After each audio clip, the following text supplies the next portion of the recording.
From NPR and WBEZ Chicago, this is Wait, Wait, Don't Tell Me, the NPR News Quiz. Love, lift us up where we belong. I'm Bill Curtis, and here is your host at the Chase Bank Auditorium in downtown Chicago, Peter Sagal. Thank you, Bill. Thanks, everybody. Man, oh man, we have a great show for you this week, especially because of our guest, actress and author and bon vivant Jamie Lee Curtis. She'll be joining us later. But first, the country was rocked this week by the news that a, quote, foreign agent had hacked into as many as 500 million personal Yahoo accounts. That's right, America. Sometime in the near future, Russian operatives might try to blackmail you with your 2003 Fantasy Football League ranking. Chances are, though, nobody will ever find out if you called in to play our game, at least nobody important, so give it a try. Call us at 1-888-WAIT-WAIT. That's 1-888-924-8924. Now let's welcome our first listener contestant. Hi, you're on Wait, Wait, Don't Tell Me. Hi, this is Jill from Dallas. Hey, how are things in Dallas? Ooh, they like Dallas. They Dallas is hot. I know that's shocking. I know. What do you do there in Dallas? Actually, funny enough, I run a barbecue restaurant. Oh, that's not funny. That's deadly serious. Listen, this is what I want you to do. You Okay. stay there. I'm leaving here. I'm going to come join you. Because I'd much rather eat than do anything else. And my laundry room smells deliciously like barbecue smoke. Oh. I'm sorry, I'm just lost in a reverie right now.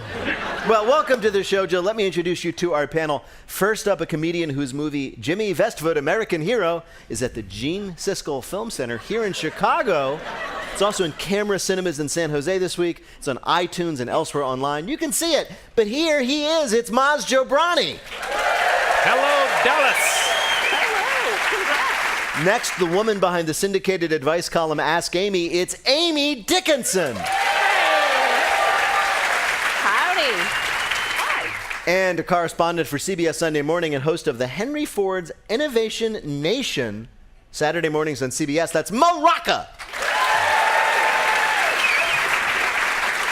Jill, welcome to the show. You're going to play Who's Bill this time. Bill Curtis is now going to read for you 3 quotations from the week's news. If you can correctly identify or explain just 2 of them, you will win our prize. Scorekeeper Emeritus Carl Castle's voice on your voicemail. Are you ready to play? Fantastic, yeah. All right, here we go, Jill. Here is your first quote. Hillary Clinton is taking the day off again. She needs the rest. Sleep well, Hillary. See you at the debate. That was someone being totally and completely sincere in wishing Hillary Clinton well in advance of their big debate on Monday. Who is it? Oh, possibly Donald Trump. Just possibly, yes, Donald Trump. Yeah, she got it right. Secretary Clinton has been preparing for the debate in long prep sessions at her home, reportedly practicing against both a restrained on-message Trump and also an unhinged, more normal Trump. So she's using 2 stand-ins for practice, your racist uncle and a Petri dish filled with rabies. I think she should psych him out by coming out on a gurney, just rolling out. And then leaping out after a couple of minutes like a ninja. Yeah. He's like every jock that you hate in those 80s movies, right? He is? He's goading her along. He's like, oh, you know, you're a big wimp. You're over there resting again, huh? You know, Karate Kid. Remember that guy in Karate Kid? It's time for the montage. Oh, yeah, Donald Trump is definitely the head of the Cobra Kai dojo. We know Exactly. That's the guy I'm talking about. That's the guy. And so now we Donald, need a montage of like her, like getting ready, like, you know, like. And Bill being like, wax on, wax off. Wax But how that they is get into actually trouble. true. You make a good point, because Clinton's challenge will be not to do what Al Gore famously did in 2000, i.e. roll his eyes, sigh, wear her I'm with stupid pantsuit. But at the same time, she's got to put him off his game, right?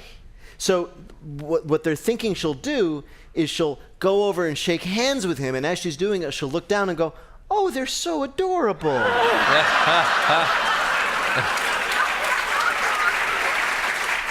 Well, he's a germ, but isn't it? I've heard that he's sort of a germaphobe. So He is. if she Yeah. is Doesn't sick, like she shaking should hands. just breathe all over him.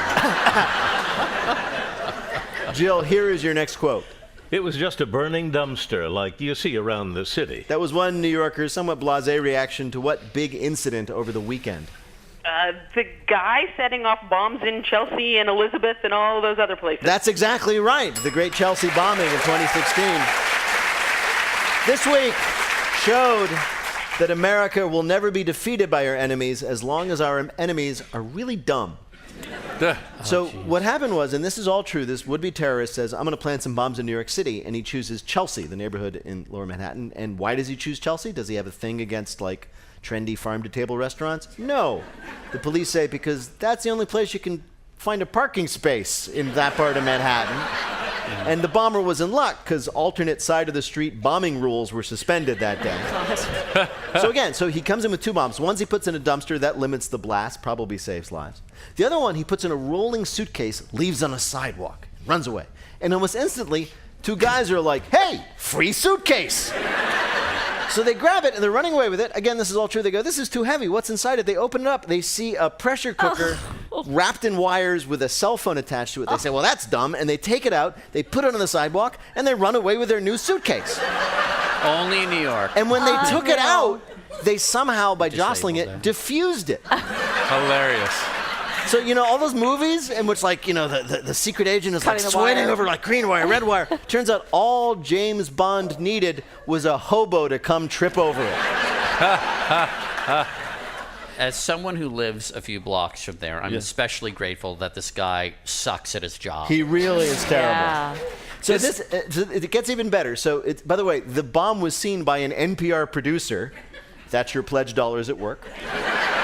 She calls into the police. Police come. They get the bomb. They disarm it. The cell phone is the guy's own cell phone. And it's got these selfies of him that he took in his cell phone, which is why an APB went out for, like, wanted terrorist making duck face. I wonder if his teacher was watching on television. Oh, not like that. No, he did it. He did it wrong again. Oh. He's disappointed. Oh, come on. That's not how I taught you to do this. By the way, they say Muslims never condemn this. I'm condemning this right now. I'm condemning this. The guy was an idiot and not good at what he did anyway. Exactly. So screw that guy. Have you registered your disapproval on Yelp? Does he have like a Yelp page for the bomber? Very poor bombing. Jill, your last quote is about a big celebrity story this week. On a 1 to 10 scale, this is approximately 17. That was the editor-in-chief of People magazine talking about the divorce that rocked the world this week. Whose? Oh, the sad demise of Brangelina. The sad demise of Brangelina, yes. It sounds like a Garcia Marquez title. I know. So I was just talking to my daughter about this naturally, and she didn't care all that much because, as she said, well, I've always been Team Jennifer. I was like, what? What was their? I've actually already forgotten. What was their joint name when it was Jennifer? Was it Bennifer? That was Ben somebody Affleck else. and Jennifer and No. Jennifer Lopez. It was Brad Pitt Was and it Jennifer Braniston? Braniston? They didn't have that. That sounds like one of those start. countries in Mission Impossible they have to Right. overthrow. That Afghanistan. Yeah. I think that Afghanistan. Angelina Jolie should hook up with Chris Pine now because Crangelina sounds delicious. What was she when she was with Billy Bob Thornton? Crazy. Yes. Bill, how did Jill do in our quiz? Well, they'll be celebrating at the barbecue. She got them all right. Congratulations, Jill.